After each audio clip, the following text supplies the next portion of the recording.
Hey guys, welcome back. DeFi, Degens, Strip, and Farm for Poverty. I'm your host, Strip Coach, dropping knowledge bombs on all Forex Shark related projects. And in today's video, I want to recover the information I put out about Stargate rehypothecation and what we can earn, as well as what we earn on PancakeSwap. There was a few of you that said that you're more confused and want to know how basically our funds are SAFU. So that requires actually digging into how rehypothecation works, what it is, how decentralized exchanges work, how the MasterShep works, and liquidity pools, and all this other stuff. So we're going to dive into that on this video. And disclaimer, I can't give you the reassurance in the actual MasterChef contract because I don't read and write Solidity like that. But due to the way PancakeSwap is set up, I have faith in their protocol because it's been running. So just to give you that kind of information in the beginning, but we are going to examine the contract a little bit so you can at least have an understanding of where it is and kind of what it says. All right, so first let's dive into what is rehypothecation. So this is not a new term. It's actually been around since the dawn of banking and lending, borrow and lending.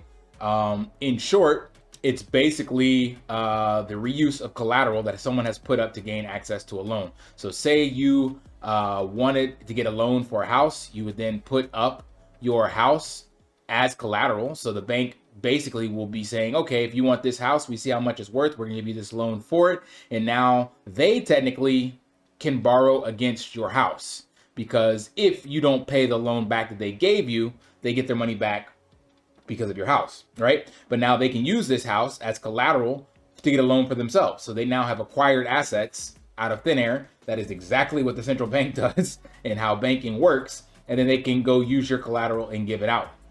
So it's basically just a way to re-loan out collateral to create more capital. And it traditionally was used by bankers and brokers, but now it's become a part of crypto and DeFi.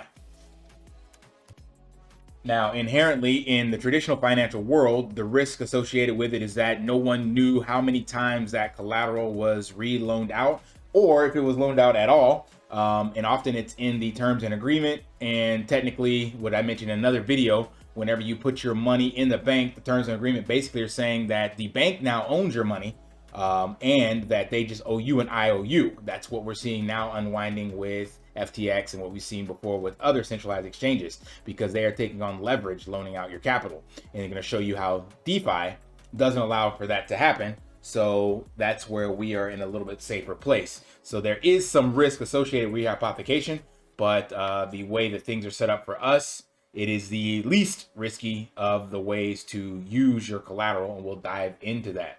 But before we get into that, we got to look at where that collateral is actually coming from. So we have to first look at the importance of liquidity in decentralized exchanges. So on a DEX, liquidity correlates directly with the amount of tokens locked in a liquidity pool.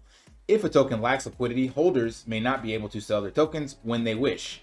Many DEXs allow market makers to create multiple liquidity pools with different tokens. That's exactly what we see on PancakeSwap and what we have on the front end that you see here. These are liquidity pools. The liquidity pool is two tokens being added, and you must put in the same amount of both so they can be put into a bigger pool and basically allow people to borrow or trade against that, or use it basically for purposes of exchange, right? It's important because without liquidity, there is no DeFi. It would mean there's no interest in cryptocurrencies, and or there's no arena in which people can trade it. So we need liquidity. It is literally the paramount for DeFi. Without it, we have to go to centralized exchanges. So the whole point of decentralized finance is to remove the middleman. That would be the central exchange involved in traditional exchanges, and thus remove barriers to liquidity. So DEXs are the only way to move forward away from and getting unbanked, so to speak, and from the corruption that has led to the inflation of these currencies.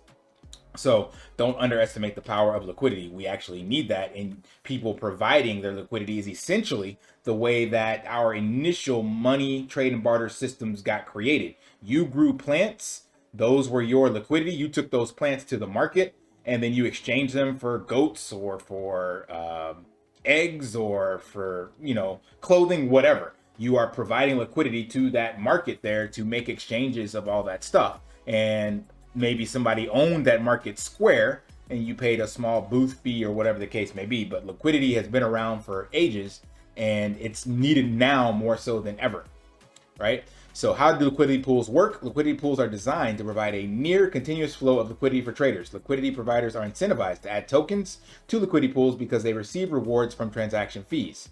When adding to DeFi liquidity pools, users have to add both types of tokens to the pool. And that's exactly what I exchanged here. This is on the Hedera website, so they're talking about HBAR. But the point is, whenever you want to get into a pool, you need to add equal amounts of both. And that's what establishes the liquidity pool. Just a quick message, please like, subscribe, and turn on notifications so you don't miss another video. This helps bring brand awareness to the channel as well as all Forex Shark related projects. Thank you. Right? And then they talk about automated market makers. That's essentially what the PancakeSwap does. So it maintains the correct amount of liquidity in the pool so that there's no arbitrage going on or that something can be exploited. So marketplaces increase liquidity in the DeFi ecosystem in several ways. Many protocols offer yield farming incentives. That's what we have on our DEX as well as on PancakeSwap, allowing users to stake cryptocurrencies to earn tokenized rewards. Yield farming enables liquidity providers to earn more significant returns for the additional risk. Many cryptocurrency exchanges increase their liquidity by allowing global users to add liquidity to the pools. Some exchanges offer governance tokens or other native tokens to add liquidity to their platforms. That's exactly what we're doing here. You end up staking your liquidity here, but what I'm going to reveal and show you guys is technically it's not here, it's on PancakeSwap. And because it's on PancakeSwap, you're earning the cake token, but instead of you getting the cake token, Forex is giving you the dog token. And I'm going to explain how that works, but it's only actually being staked in one place, just using this front end to get it there. Let's quickly cover some of the risk. Are liquidity pools safe? Basically, you have the impermanent loss. Impermanent loss, easiest way to explain that is if you have a token that is very volatile, the price that you put it in at could change over time, and then when you take it out, there could be an extremely different amount of value in that token, and that change is what's becomes impermanent loss once you go to exchange it. But again, on the animal farm, most of the farming pairs are stable coins, so there is no risk of impermanent loss here because these are supposed to be stable coins. This would definitely have a lot of impermanent loss because BTC and ETH are extremely volatile, which is why typically there are pretty high APRs on it. So what that means, the impermanent loss would be, let's just say you put these two pairs together and then BTC shot up 10-20x, but you wouldn't be able to receive that value because you've paired it to ETH. And in order for the pool to maintain that balance, it would offset that. So you would have actually lost money compared to if you had held it individually. That's what impermanent loss is in a nutshell. Also, you have the potential for arbitrage. Basically, if there's two different liquidity pools or dexes selling tokens at different prices, then somebody can basically sell between the two and make money. That's exactly what Sam Bankman-Fried did to create his Alameda research. He was getting a 10% premium on Bitcoin. That's exactly what we can also do on our native DEX of the drip token and compared to the price on PancakeSwap due to the tax. So it's a plus and a negative depending on which end of it you're on. And then last is contract risk exploits. So I'm not going to go into all those, but basically PancakeSwap hasn't had any, and neither has Forex. So we can assume that that's not something we need to worry about. All right. So real quick, what is liquidity providing? So what is it when you become a liquidity provider? Liquidity providing is a process of adding value to a liquidity pool. Liquidity pools are collections of digital funds locked in a smart contract. Anyone can add liquidity to a pool and become an LP or liquidity provider. So that is exactly what we are doing. We don't do staking. You can stake basically by adding your pools, the pools token, the single assets. But that's not what we're talking about in this article or this video. But basically staking would be what's happening over here when you put in cake and ETH and things of that nature, because it's actually not tied to an LP. It's just being placed here and then there's no additional yield as of yet. That's where the Stargate part comes into. But the big difference, or what you're looking for regarding staking and what am I looking for? Staking and liquidity providing, is that you still maintain access whenever you put your token into the LP, your 2 tokens into a pool. They give you back an equivalent LP token. So I thought I had that highlighted somewhere here, but it's not shown. But that's basically what you're getting as a proof of stake in the LP. And that is what's actually being utilized on PancakeSwap. So whenever you come, you don't see it here, but on a normal DEX or PancakeSwap, if you were to create this LP pair, like you have to do before you can get in here, you have to go over here to get WBNB, which takes you over to PancakeSwap, and you're going to put these 2 together. When you do that, they give you an equivalent LP token. That token is your proof of what you have staked into the contract and how you get your funds back out. That's why there's no risk to what you're doing, because when you come on the front end here, you have already created that LP pair on PancakeSwap. But what ends up happening is when you stake your token, that LP token that you got on the front end on the animal farm, Forex is then now basically owning that LP, right? But he doesn't own it, because what happens is the contract itself is taking it and putting it into the actual farm on PancakeSwap. So you're creating it on PancakeSwap, but you haven't staked it yet. So instead of coming over to the farm and staking the LP over in the farms and pools, such as these, instead of you coming here and putting it in, you're actually using the front end on the animal farm to put it in. And then since you're using the front end here, now all of the collective LPs go into a pool, which means the farm owns the pool, but you still own access to that token. So if each person came in here and did it individually, they would have a much smaller piece of the pie. So you'll be putting in your 1 token here, but with the way the animal farm works is it gets collected into a larger stake on these farms. But since you still own the LP, it's still tied to your wallet, you can then come on the front end or the back end and go to remove that token or that LP and get your credit back. So it doesn't go to Forex, nobody controls it or handles it. It's still tied to your private keys of your wallet. Now, the way all of that is handled and done is through the MasterChef contracts of a DEX. So first, we'll look at how do DEXs work. So the first thing to note is that a MasterChef contract is a smart contract written in Solidity that controls what a farm can do and how it can do it. In most projects, there are multiple smart contracts sharing the responsibility and work, but when it comes to MasterChef-based protocols, it's this single contract that takes care of everything regarding the farming. We have 2 on the animal farm. We have the MasterChef pigs and the MasterChef dogs. And this is what I was talking about before. You are the only person who controls the access to your LP and can access your funds if the contracts don't have backdoors or vulnerabilities. So because things are written in a smart contract, and as long as there's no exploits, nobody else can take your funds in and out. Even though you're using the animal farm front end, it's still the blockchain and still an immutable contract. So decentralized exchanges allow you to exchange cryptocurrencies without having to deposit your money in the exchange's wallet. That's what you do on Coinbase or Binance. The exchange owns your wallet.